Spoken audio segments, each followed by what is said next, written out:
Good evening, everyone. My name is Jamaal Solomon. I would like to welcome everyone into Keep It in the Family series, where we're going to talk about protecting your assets. I got to give props to Imelba, speaker today, because one day we had a conversation about a name, and she said, "Keep it in the family." And I told her I was going to steal it, and I kept my word and I stole it. So, Keep It in the Family, that's what our series is about. And it's all about protecting and growing your assets. And I had somebody ask me a question not too long ago, Wednesday, and they asked me and said, what are you really trying to get out of this workshop series? Is it just trying to get followers? Oh, everybody mute. Are you just trying to get followers, anything like that? And it's not really about followers with me. It's not trying to be popular. Anybody that knows me know I don't try to make myself be the smartest guy in the room or anything like that. But personally speaking, I learned late in life that my grandmother owned multiple properties in Brooklyn. Anybody in New York knows if you have any type of property in Brooklyn right now, it's probably at minimum 800K, $1 million. And what happened when she died, something shady happened with the person, with the lawyer, stuff like that. And she lost multiple properties and we only kept one house. And you may think like, oh, that's something rare, but it's very common, especially within our communities, that maybe we might have property that might appreciate in value, but we didn't do the right things to keep it. We didn't do the right things to maintain it or keep it. And just imagine, in a general situation, how different our family lives would be if we had those multiple properties.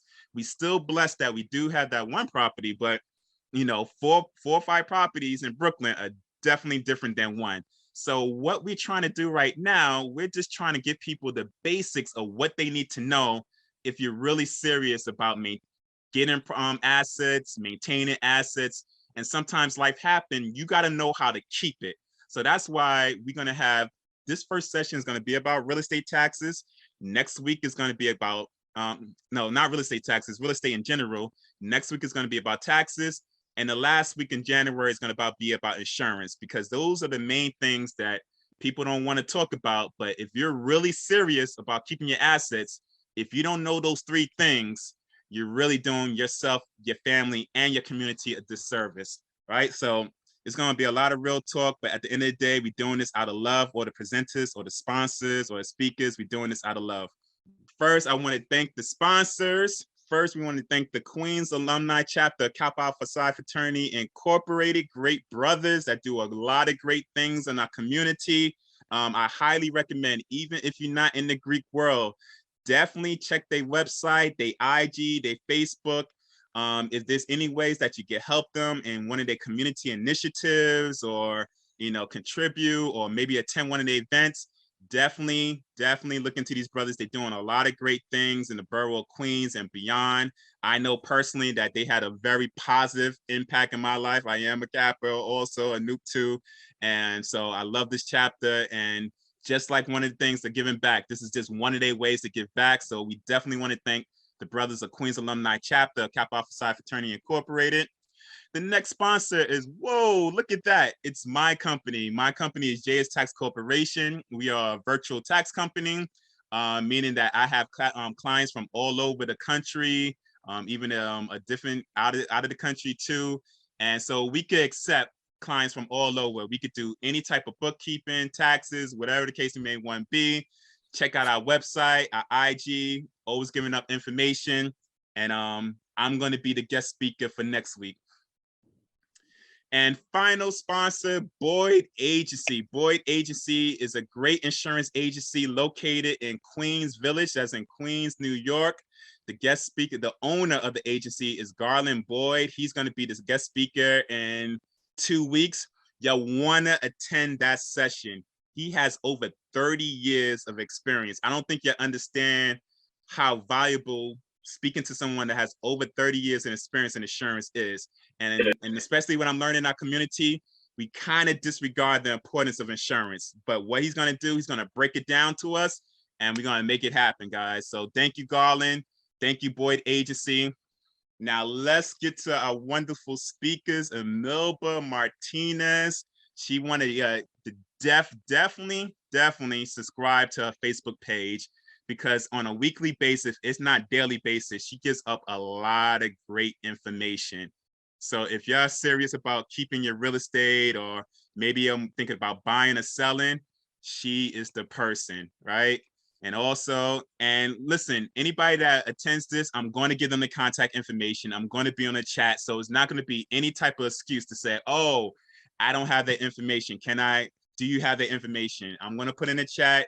I'm going to email the participants, and you're going to want to talk to her after this. I guarantee it. The other presenter is Geoff Gross. Great guy that works in a great organization that I believe is his sister. Have very high words for his sister. So if his sister here or anybody in the company is here, I'm highly impressed on how he talk about y'all, and I believe that everybody's going to learn a lot from him, and it's going to be a great thing. So guys, what I want to do right now, I want to have the two presenters introduce themselves. Imelba, ladies first. Thank you, and thank you for this opportunity and for the credit on the title. No. I appreciate it. So my name is Imelba Martinez. I'm a licensed real estate associate broker. I've been licensed for 16 years, servicing Brooklyn, Queens, and areas of Nassau, Long Island. I always tell people I kind of travel through the Belt Parkway into the southern state. So any of those towns and those areas is where I pretty much help people either purchase a home, or if they're looking to transition or looking to downsize, I'm also in that space as well. My background is also when I took a little bit of a hiatus in regards to full-time licensing and selling homes, I also worked in community development work. I worked in Central Brooklyn for a nonprofit where I was their program director, and I designed programs for first-time home buyers, homeowners who are facing foreclosure. I saved over 100 to 200 under my leadership. Homeowners in the Bedford-Stuyvesant and Central Brooklyn community saved their homes, especially during the time when President Obama was in office, and we did home affordable programs. So we had to do loan modifications, as well as some transactions and deed thefts. Additionally, I also worked for the City of New York, HPD, along with a nonprofit organization where I helped homeowners, well, actually first-time home buyers who are looking to purchase homes, but below market value. One example would be I sold a home in Bedford-Stuyvesant, a new construction duplex, corner property, it was an owner's duplex with a rental unit for $407,000 just in 2020. And that house is worth over $1 million. So these are the types of programs that I worked in and am familiar with when someone is looking to either sell their home or purchase a home. I've done a lot of the transactions from the beginning of the transaction all the way to the end. And additionally, I am also a property owner. I own property here in Queens. I've been a property owner for now over 20 years, loving, and I call myself the tenant whisperer. You know, I've been a property, I love property management, but it is a business. It's not necessarily just, you know, a hobby. It's not people may sell it to you as additional income, but it comes with responsibilities. And so in interfacing with a lot of homeowners who are facing foreclosure, their mindsets was not set on that. And lastly, but most importantly, in this particular environment, I'm a woman of Alpha Kappa Alpha Sorority Incorporated. Just want to put that out there, but talk your talk. I ain't mad at you. A member of Theta Iota Omega, made at Hofstra University back in many years ago. And I'm looking forward to the conversation. This is a conversation that Geoff and I will have with everyone. And you know, feel free to ask questions and we'll be here to help you out. Thank you. I don't know why you're scared to say you crush. I'm way after you. I'm the baby of the crew. But anyway, Geoff, can you introduce yourself, bro? Good evening, everyone. My name is Geoff Gross. I am the office manager for New York Estate Group Realty. I come with a pretty extensive background in a few different areas. I used to be a financial advisor for 13 years with IFMG Securities, worked in the bank market, transitioned into being a mortgage consultant during the height of the mortgage decline from 2006 to 2008. Organically, I came into the business as a realtor and working with my sister-in-law, Andrea Gross. She and I used to do closings together. And I transitioned into the business and started working with her 12 years ago because I recognized there was an opportunity to work in a market where people that are in trouble, looking to help themselves get out of trouble in the foreclosure defense and prevention area. So I specialize in foreclosure defense by my partnership with the law office of Andrea Gross. And I can tell you that I have experienced the dream of a person buying their home, being ecstatic, understanding and loving ownership. But I've also experienced the nightmare of a person being in a situation where they're about to lose their home. So I guess I come to the table with a little bit of different perspective in that, yes, I'm a realtor. We do buy and sell properties. I do have a newsletter I publish every 2 weeks that's informational, that provides an opportunity to learn about home ownership, maintaining, buying, selling, you name it, we do it. I partnership with Outborn Engine, and it's through them that we publish this bi-weekly newsletter. I would encourage you to subscribe and take a look at it. You'll find it very informative. But to move the conversation forward, my colleague and I, we're here to talk about real estate. And at some point, I want to give you a little insight on the foreclosure market, what's happening in the industry. I can tell you that there's a foreclosure prevention abuse bill that's being legislated right now in the state. My office has been instrumental in promoting it. It's been a grassroots promotion, but we've also met with Mayor, he was Mayor-elect, but now Mayor Adams, he's aware of it. So I would encourage you to check with your local elected officials and ask them about the foreclosure abuse prevention bill that's out there. It's real.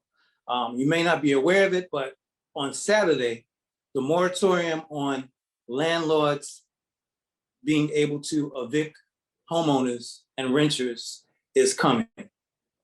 The moratorium is expiring, so be mindful of that. And now we can open up the discussion for the event tonight.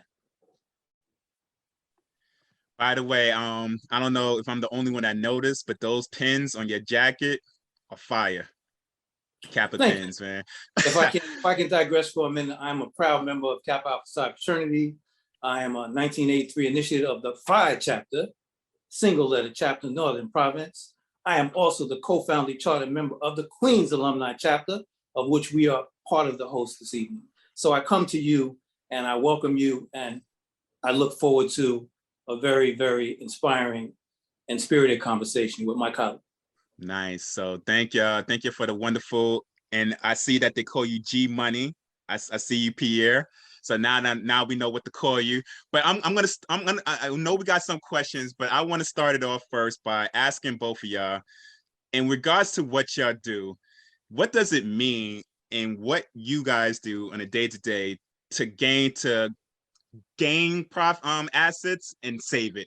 Like, what does that mean to y'all when you're trying to preserve it and save it? Like, how does that look like in your line of work? I'll defer to my colleague first. So what it looks like to me, well, one of the things is education. I think is very important. I come from a background of educating people. So part of my background in the community development world was a homeownership counselor and foreclosure prevention counselor, where I had an opportunity to not only design programs for future home buyers and for existing homeowners, but I had the opportunity to work one-on-one with a lot of people. And so I think it's very important before someone jumps into either purchasing a home or as they think about in the maintenance of their property and keeping the home, is to be educated. So something like a forum like tonight is fantastic, but there's a lot of organizations that provide that one-to-one, but also those steps that you need to purchase and to preserve your home. So to me, the first step when I speak to someone is education. And one quick example would be when I first purchased my home about 20 something years ago. When I purchased my first home, and I left my mom's house to purchase my first home, I was approved for a loan. And I was like, great, I got approved for a home. And I was so excited. but I never paid attention to what that amount that I was approved for and what that mortgage amount would be on a monthly basis. Because I was too busy getting excited about getting approved. And so my first question when I ask people when they're looking to purchase a home is, what's your number? Because you may have been approved for $1 million, but you may not want $1 million mortgage, or you may not be able to afford $1 million mortgage. So it's always about education, but also knowing your base. So I hope I answered that question. And in regards to preservation, is just, it's your home, but I always say, like I said, it's a business, and you have to look at your product. How are you maintaining, especially if you're a landlord? Are you providing the services that your customers need to keep your home, right? But also keep your business running. That was it. Geoff? To add what my esteemed colleague just said, that's true. Education is essential. On a daily basis, we have people that come into our office, and it could be as simple as coming in for a notary, or it could be someone coming in about to lose their home, someone that's fallen behind. So what we serve as a resource, identifying exactly what that need is. Sometimes the need is expressed, sometimes it's not. We go through a process where we fill out an intake sheet. The questionnaire helps identify what that person is looking for and how we can best help. One of the advantages of working with an attorney and also being a realtor is that we network with a lot of different resources. We have mortgage lenders, we have insurance brokers, we have other attorneys, we have investors. So there's a whole gamut of people that we bring to the table. So when someone comes in our office, they're not alone. And one of the areas that we emphasize is that because this is protecting the assets and keeping it within family, we treat you like family. So no one we turn away. The door is already open. And that's it. Education, opportunity, developing a base on what's important to them, and utilizing the resources that we have within our office. Nice. Fredleen, I see that you're very active in the chat, and I love your first question. Would you like to verbally say it and ask the speakers in regards to when is it a good time to buy property? If not, I could just read it. Okay, there you go. No, I really didn't know, like, if you're past 40 or you're in your 50s, is there a time that you say, okay, no, because you're almost near retirement, you shouldn't even think about buying a home? Maybe your kids should, or you can help them to purchase it. Like, what would a plan look like? If I may, I'll just chime in and say that real estate can be generational. So you're never too old to purchase property if you have the financial resources. You could be buying a property with a family member. You could be setting up your legacy. So it's never too late if you have the resources and the opportunity is there and you're able to buy it. Why not consider purchasing? As you know, in this country, buying a home is still one of the biggest decisions a person makes in their financial life. So once again, if we're talking about protecting your assets and building a legacy, there's never really a bad time if you have the resources available, in my opinion. I wanted to add to that, and thank you, Geoff. My dad, who immigrated into the United States, was determined to purchase a home, and he purchased a home, all right. He purchased a home in his 70s.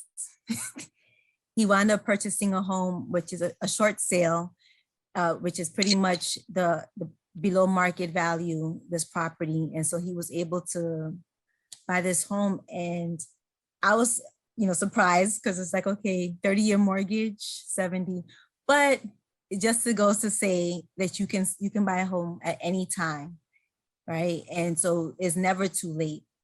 And as you get older and you have more resources, something that Geoff said is it can be generational, right? I know a lot of folks who buy multifamily homes and there's a generation on each floor. So it's possibilities. Never stop dreaming about buying a home. Thank you. AKA shoot your shot. Don't be scared to shoot your shot, but shoot it, cautiously. Get the right people to tell you the real story. Don't let nobody, shoot your dream. If you're trying to get that $1 million house, but you really got a $200K budget, you know, you may want to hold off on it. Like I tell Imelba, you know, I have the dream of having the ultimate Kappa man cave. And she said, right now, might not be in my budget. You need somebody like that on your side to be like, you know what, you're not a quick commission. I really want you and your family to keep the property and do generational wealth. Have the right people on your side. Pierre, you had a great question about the LLCs. Would you like to verbally say it? Of course, Lou. Okay. My question is, what's the advantages and disadvantages of instituting a LLC between co-owners of a property versus keeping it in the owner's name? Well, my office does a lot of corporate planning. You know, we actually establish corporations and from time to time LLCs. There's an advantage of keeping it in the family. I don't know if an LLC always is the best opportunity. It might be better served for a corporation. It depends upon your goal. If you're attempting to keep it within the family to shelter yourself against creditors, making it in the LLC might be a good option. But it depends. Every situation is different. But that is an option that you can use in owning property, having an LLC. Many of our investors, when they buy properties, they establish a corporation to purchase the property, but they don't keep the corporation after they sell it. It's simply a tool that's used to purchase the property where it's not in the person's individual name. That's Geoff. He covered it. He got it. He got it. I like that. It. Teamwork with the dream work. Is something that you want to say? No? No. All right, Tina, I know you're super active. Pick one question, not your 10 questions. Tina, would you like to verbally ask your question?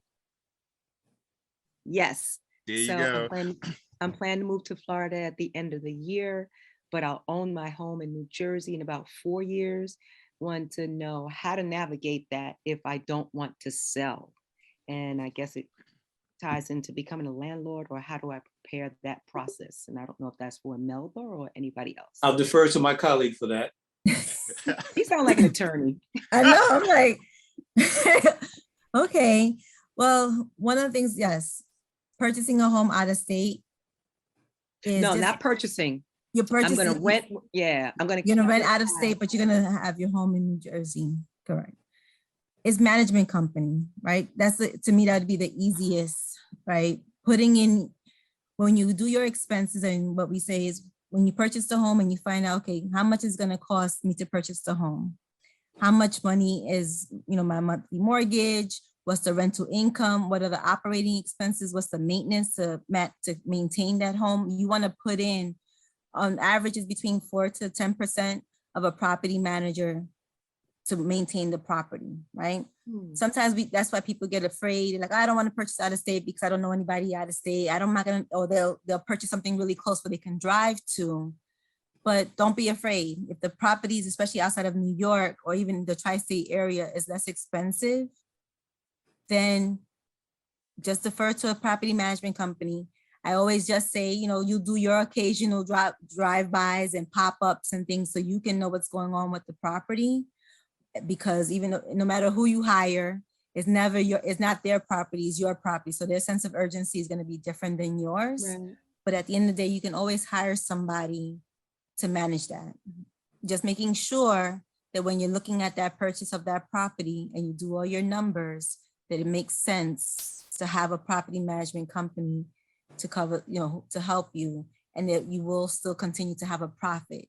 Usually, depending on when the amount that you spend, or if you're buying cash, or if you're doing mortgage, you have to determine what your ROI, right? Your return on investment is going to be. Mm-hmm. And then, you may make a lot of money the first year, you may make a little bit because you're just establishing yourself and getting familiar with things with the property. But then, we do projections, maybe 5 years from now, I'll make my money back, whatever the case may be. But hire a professional to help you if you don't feel comfortable doing it yourself, especially since it's out of state. Okay, thank you. Nice. I don't know if this person's hiding for the cops, but if you are, I did make a disclaimer that nobody snitches in here. So B, I see you had a couple of great questions. Before you get to that disclaimer, before you verbally say it, you had a question about buying in crypto. One of my a million aliases is Crypto J, and that's really a tax question. because I'm not going to get too heavy into it, but the moment you buy with crypto, you gotta look into the taxes associated with that. So I really want you to get into the buying in cash, because crypto is a whole another story. Would you like to verbally ask them about your question about buying property in cash? Yes, B. sure. Thank you. So I appreciate that. Yeah, so my question is, what is the downside basically to buying a property in cold hard cash versus buying with a loan, having a mortgage? I've heard from different realtors that it's actually a smarter thing to do to have that mortgage but I'm not fully grasping why that would be the case. I'll just add really quickly that having a mortgage has tax advantages, where if you're purchasing a property with cash, I would tend to think you're an investor. And most investors don't use their own money. They use other people's money. They utilize the services of hard money lenders so they can leverage their investment.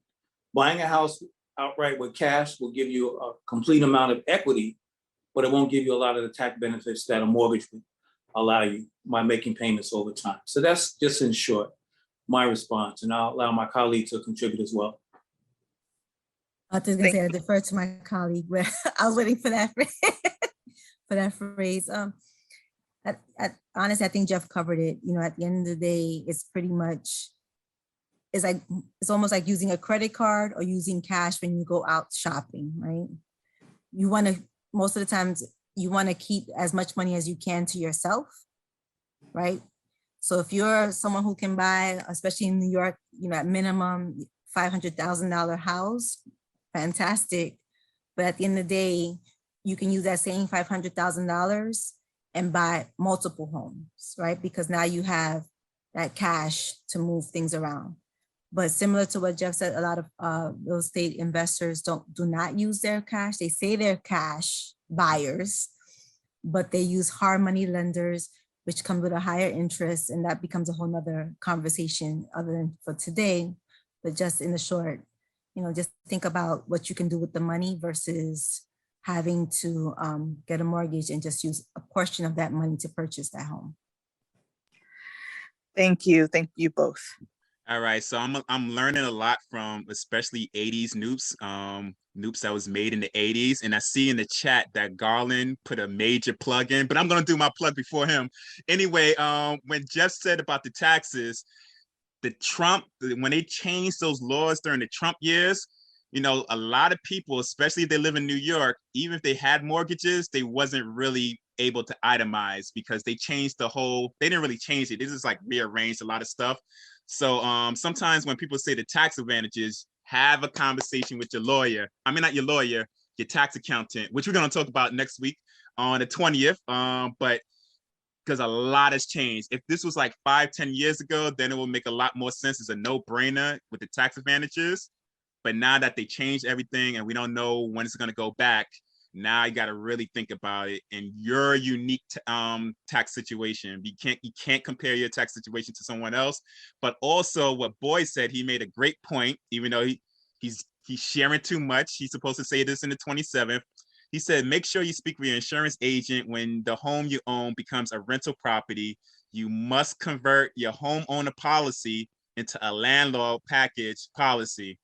Plug for January 27th. I mean, that's a freaking mouthful, but that's what I'm saying. You need to register to his session because I work in the same office with him, so I know the knowledge that he has is just, it makes no sense. So you can't disregard insurance. All right. Let me get to the next question. You're kind of shy, so let me see if I have someone else. Jeremiah has his hand up. All right, Jeremiah, you got the floor. Hi, hello, can you hear me? Yep. Yes. Hi, so I'm kind of new to the whole real estate game and I'm kind of learning a lot from everywhere I can take. So I just have a question. Since I'm new and I don't kind of have my first property, I'm looking to do a house hack with a multifamily home. But I heard about long distance real estate investing.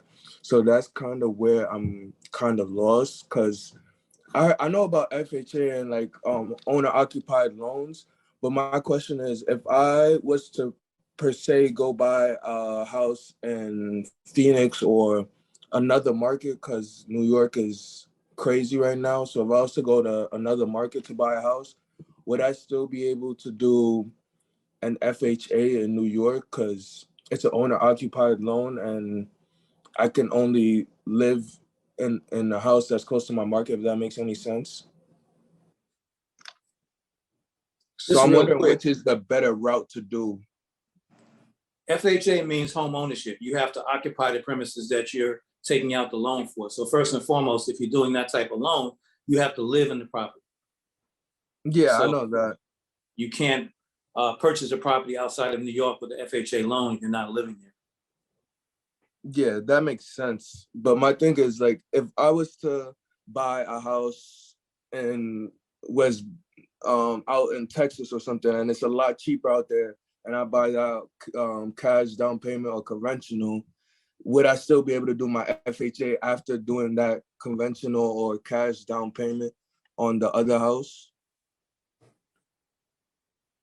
I would just say that you have to do your homework.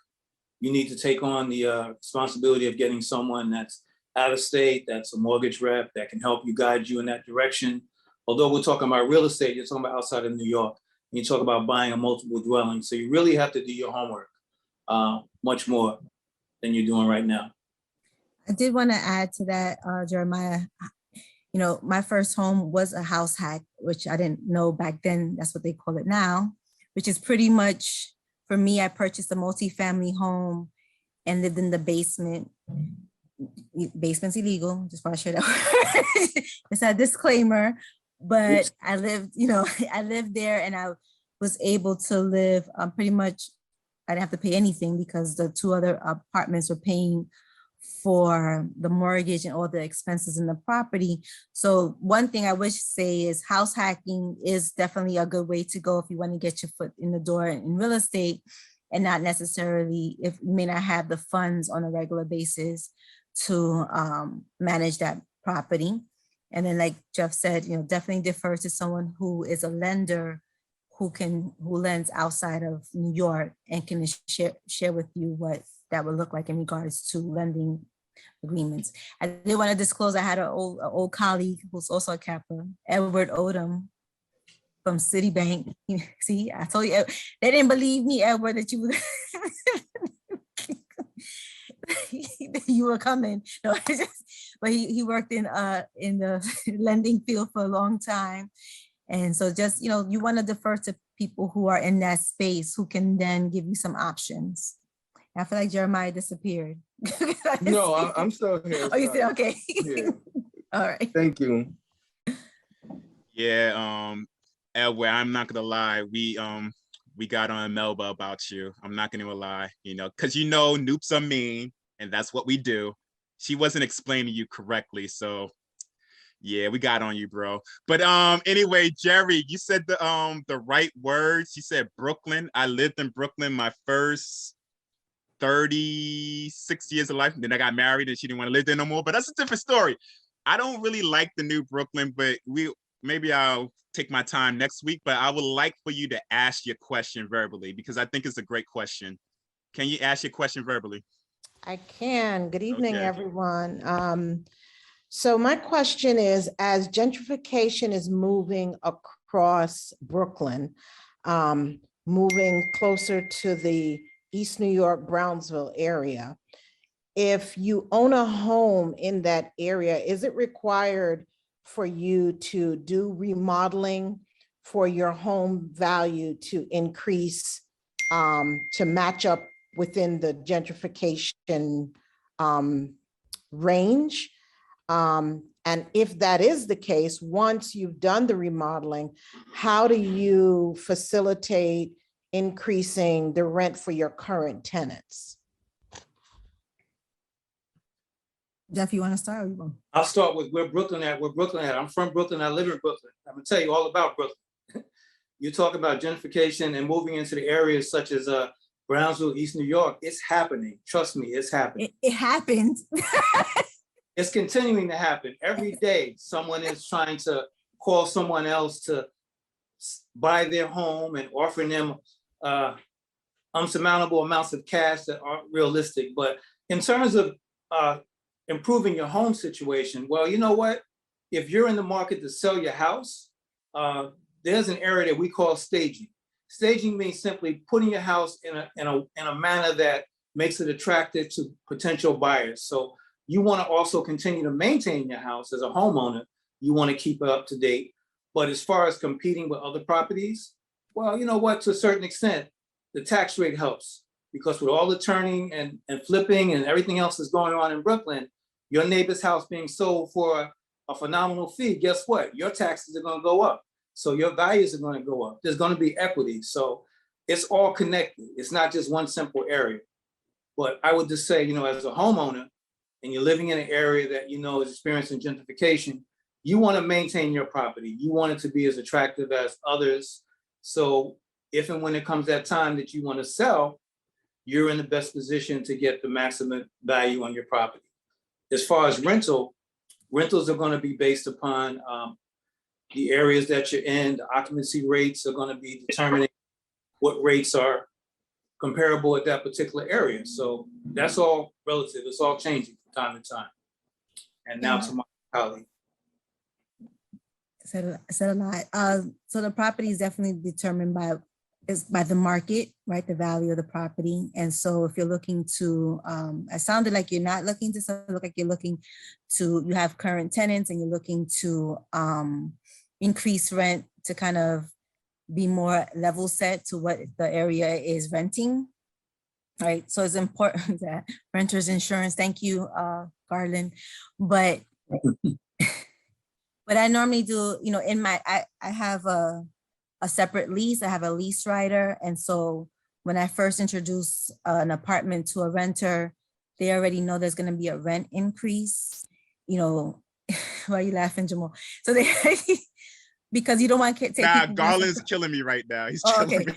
You don't want to take people by surprise, right? Because then if you have a good tenant and they all of a sudden, they're like, well, I never knew we had to, you know, rent increase, but there is a rent increase every 1 or 2 years. I do. And sometimes it's a conversation because depending on who your tenants are, right? It's like I said to you guys earlier, these are your customers, your clients.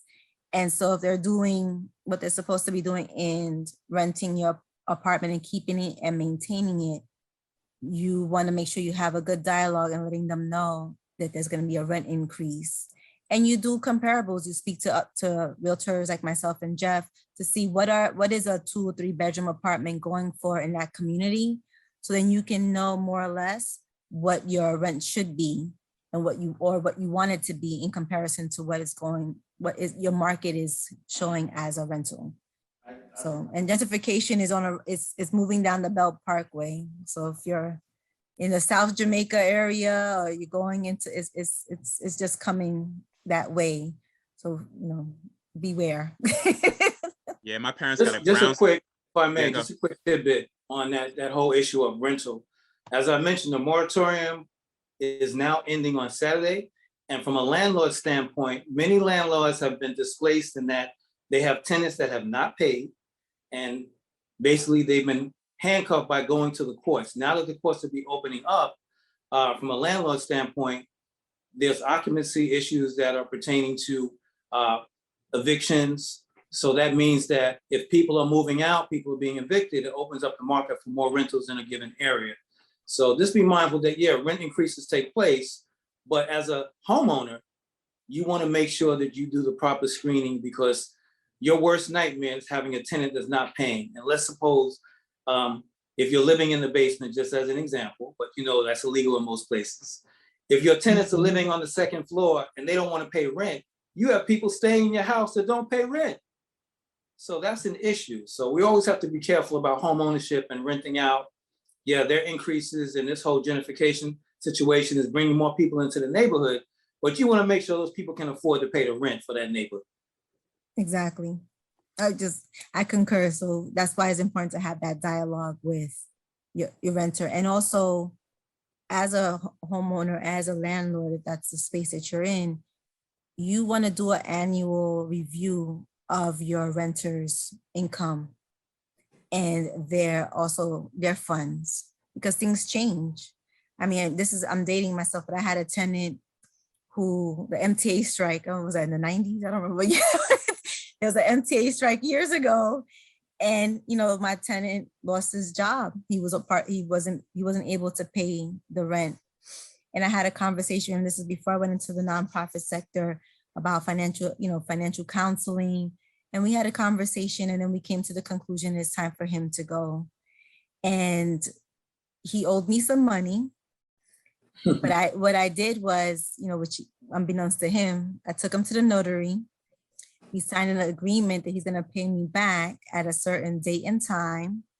And I asked him for a forwarding address. And when that date and time came, of course, he was like not answering his phone. And I took him to small claims court. And he gave me, I got my money back. But all of this was through a dialogue, right? And to this day, when I see him, I've seen him like recently, he's like, you were like the best landlord. You came after me with no problem. You had such good communication. I was like, yeah. So communication is key. And at the end of the day, just do your homework. Every year you should do an analysis of what your tenants, making sure that they can meet the rent to increase if you're planning to do one. I had one more quick question. And that was, did you mention that if you're looking for a property manager, you should look at about an average of 10% of what your income is for your rental property? Yes, between 4 to 10% is usually the range. It depends on your income that you're getting from the rental property. I mean, they have variation, they have a sliding scale, so it depends on what company you work with. Okay, thank you. No problem. I don't think you understand how dope it is to be a landlord, get rid of your tenant, and have them years later say, oh, you was the best landlord I have. I don't know how the hell you did that, but I need to learn, because you could write a book about that. Someone had a great question about trust. I don't know why they shy and not talking, because I believe a lot of people in our communities really don't understand how the trust works, if it could work for you. I think a lot of people just think trust is just made for millionaires and billionaires, but it could be made for middle class people. So I want to ask, if the person don't want to speak up, what are your views about having a trust to protect like your family's property or your property? My 30-second answer to that is seek the advice of a qualified attorney that knows what they're doing to help you establish a trust. And at the law office in Vera Gross, this is something we do all the time. My little 2 cents. Come see us if you want to establish. We'll help. The 80 noops and they plugs, man. Y'all guys are good. Oh man. What about my colleague? No.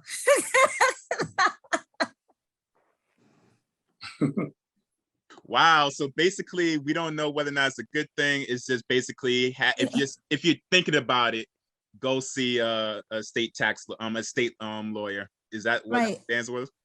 But I wanted to say it's not one size fits all, right? You may have one property and think you should have a trust, or you should have a will, or it's not one. So it's unique to that person's portfolio, their real estate portfolio. And so, see, every situation is unique. See, Garland got my back. So every situation is unique, and you may not need. And then there's different types of trusts, right? So that is why, I defer to what Geoff said. You want to speak to someone that's their everyday conversation. I did want to say everyday conversation, not a real estate attorney who does trust, rental, landlord, tenant, real estate sale. This is something that they're professionals in and have experience in. And I feel like that's what kind of did my family in, exactly what you said. I think my grandmother went to that one person that said they did it all and went to the last minute, and I don't know if that person was trustworthy or knew what they was doing, and she lost it. So you need to have that conversation way before the fact, and develop some type of trust, do your background check. You may have somebody look after what they're doing. Just don't trust an attorney because they're attorney. You may make sense to have a second opinion, because like I said, for most families, that is your biggest asset, and you got to treat it accordingly. Can't really be that cheap on that. Garland saying again, applies to insurance. Your agent needs to know when the property is put into trust. You know what, Garland? We just need you to start talking today. We're going to forget about the 27th, and we're going to have you talk. Listen, guys, all right, are there any other questions? I mean, you see how knowledgeable those people are. Can you explain what tax liens are?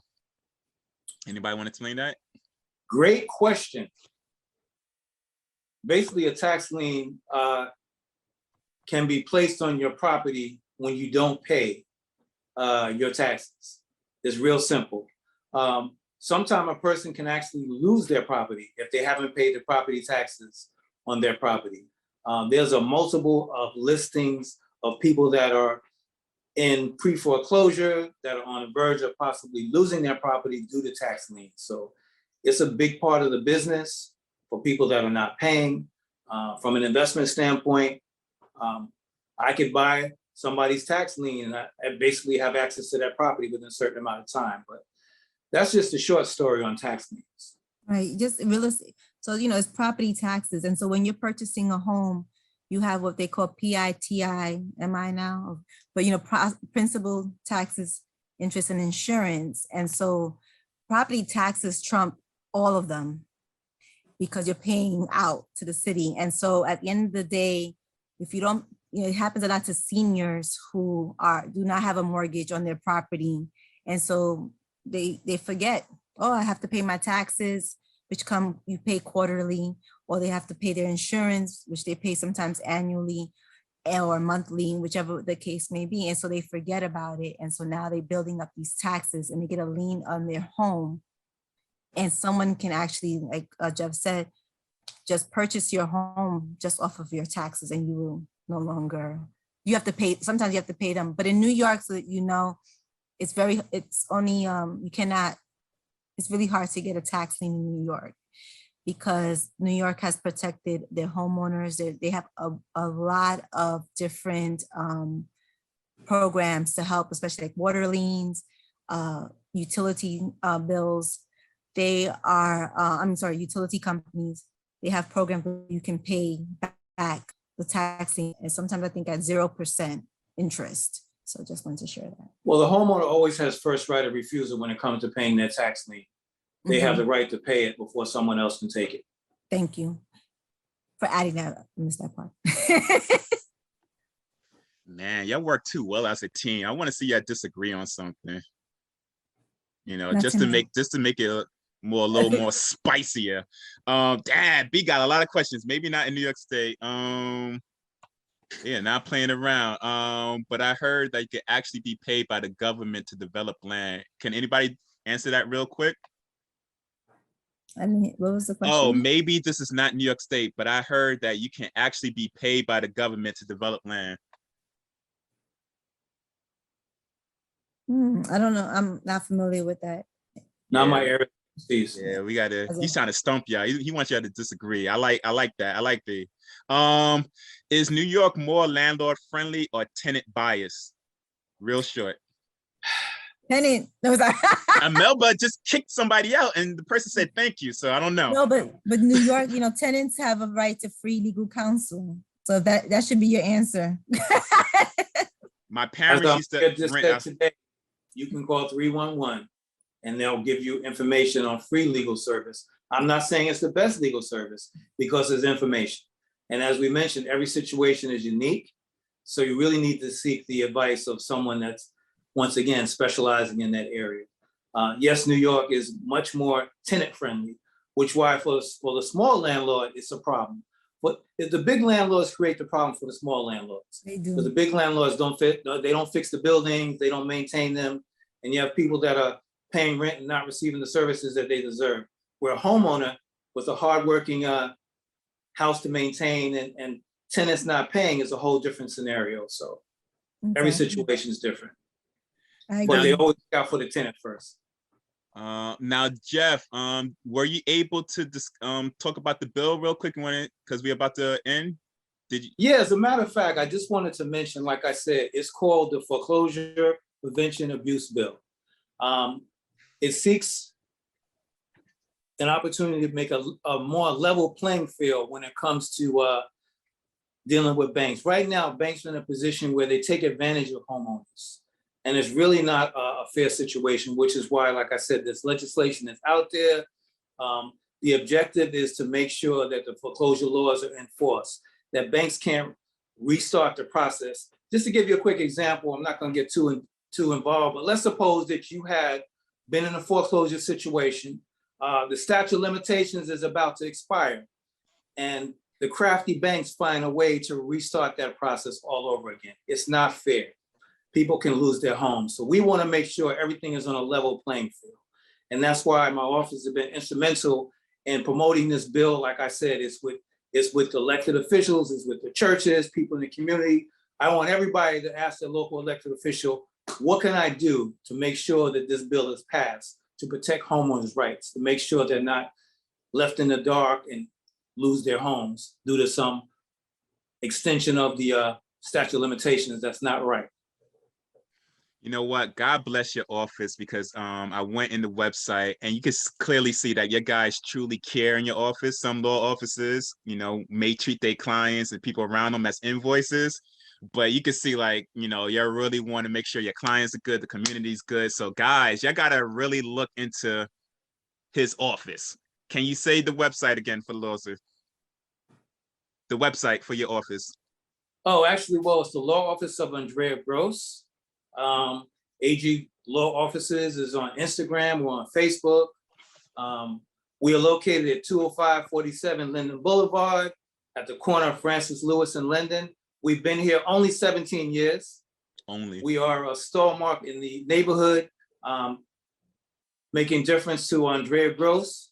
We always say, have you spoken to Andrea? If you haven't, you need to. We are people in the community. We are for the community. We are advocating for the betterment of everyone in the community. We want people to have own ownership, but we also people want to be able to have a fresh start. If they're at that point when that dream has become a nightmare, as I mentioned earlier, we're in a position to help you.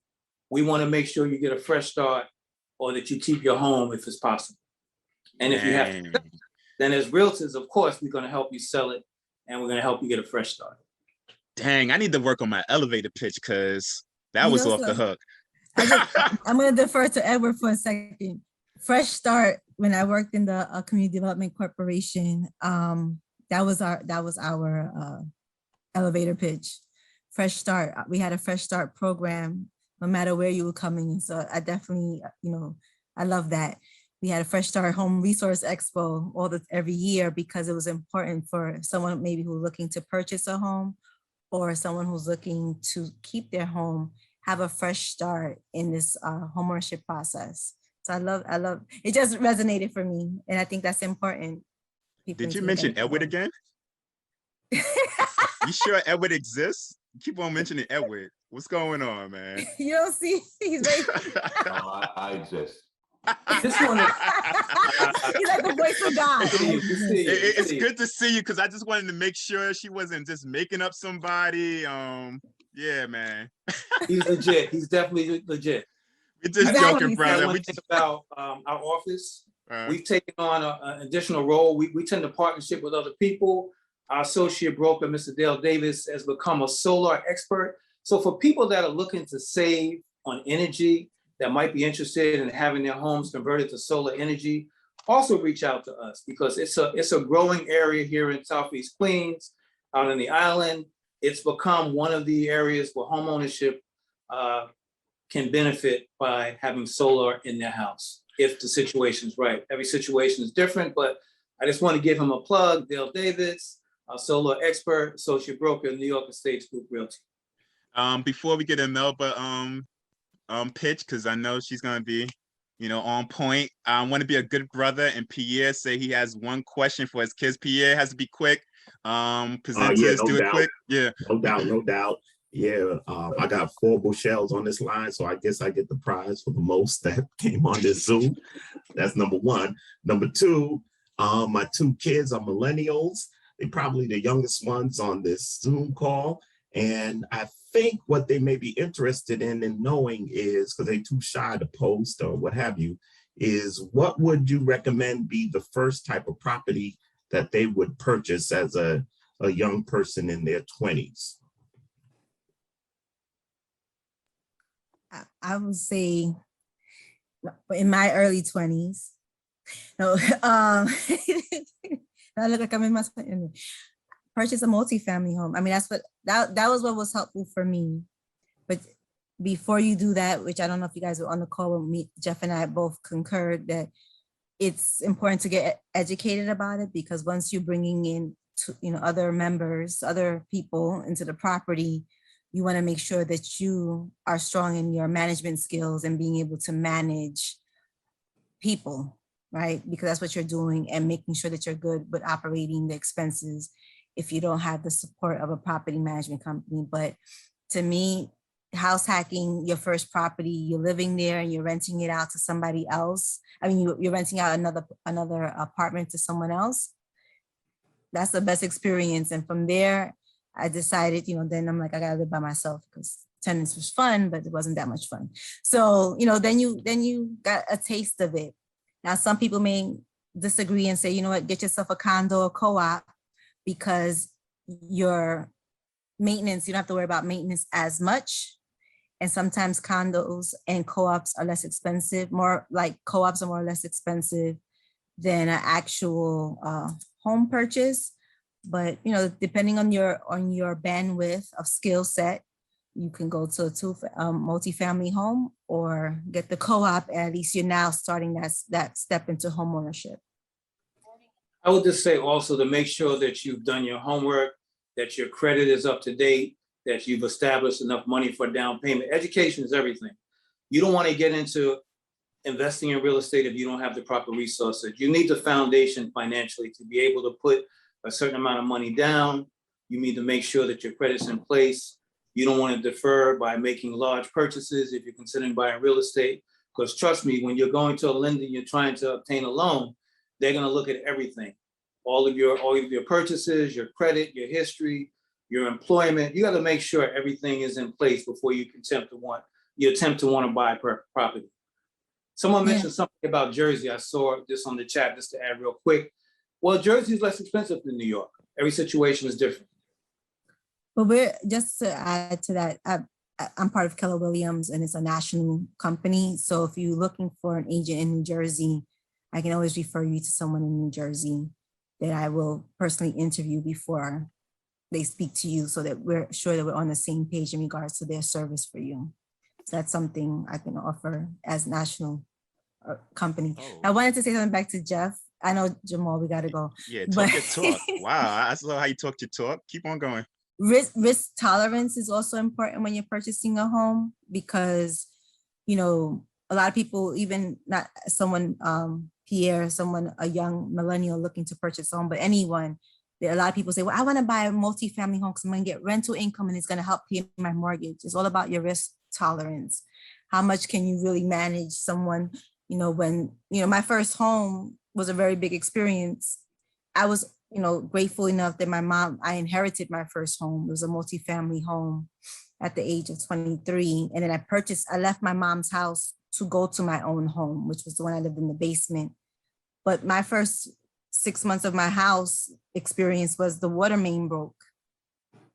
And if anyone knows, if they're a homeowner, what a water main break is like, it's not like $5,000, $5, like $5,000 to $10,000. And so having that cash at reserve was very important, even though I didn't have it, but it was very important to have. And it's not something a home inspector would have found. I had a home inspector. He couldn't find, he can't find a water main break because it happens from the street, which requires you to open up the street and have the city and permits, all these different things come up in that. So it's just I could have folded and went back to my mom's house and be like, okay, Mom, we gotta sell this house. I can't do this. But it made me stronger and made me a better landlord. And I got some education around it and was like, okay, I can do this. So it's just also thinking about your risk tolerance, no matter what age you're in purchasing a home or looking to be a landlord. Shout out to Ariel for being the niece of the year by giving props to her uncle, because the uncle is definitely doing this thing with the questions. Pierre, so shout out to you and your family. Imelba, definitely say how you can help them, how to find you. I'm everywhere. No, I'm just messing with you. No, I'm not in Queens. I am in Manhasset. I do live in Queens, but you can find me on Facebook.